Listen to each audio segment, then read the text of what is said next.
We do a lot of investments to make your work day as least like a grind as it can be, to make you want to come to the work atmosphere, which in turn just it creates better spirits and then creates a more productive environment.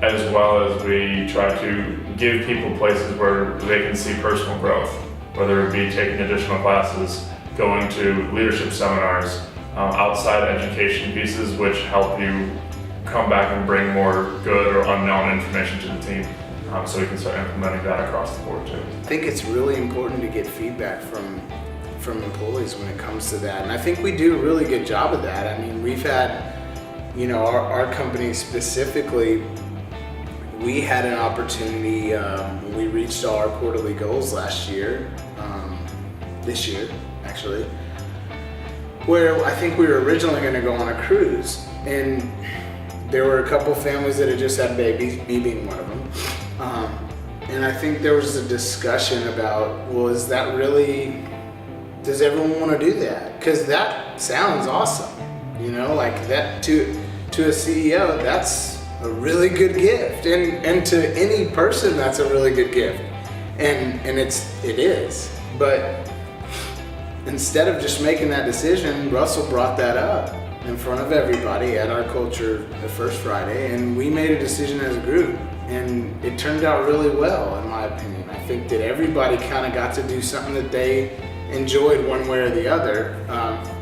No one was uncomfortable for the most part. I think it was a pretty good time, but he listened. He didn't make that decision on his own. The management team didn't make that decision. So I think it comes down to really communicating and hearing what your employees want. More and more now, people, especially with the millennial generation, they want to blend their home life with their company life. So it's more fluid. They don't just work 8 to 5, go home, the end.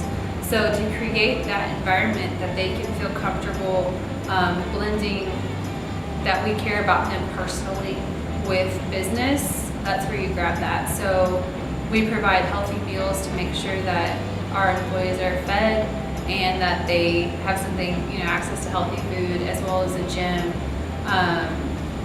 and other opportunities through our health benefits. I've read articles about how companies try to just entice employees, like in my generation and the new generations of hires, that things like the little ping pong table and free food and free snacks and stuff, that's like things that they're trying to trick you with and say that working there is good, but it actually is, like having the ability to take that break and just relieve some stress or let go for a couple minutes. It's very beneficial, at least to the way I work. So love having those options here. I think it's a combination of everything. I think it's a combination of the nice things that we get throughout the year, like baseball games or rodeo tickets, stuff like that, which actually create a after work we're going to go do this. And same with First Friday, just kind of a way to stop talking about work. I mean, that's the only way I guess you can really get to know someone better is when you have something else to talk about besides work.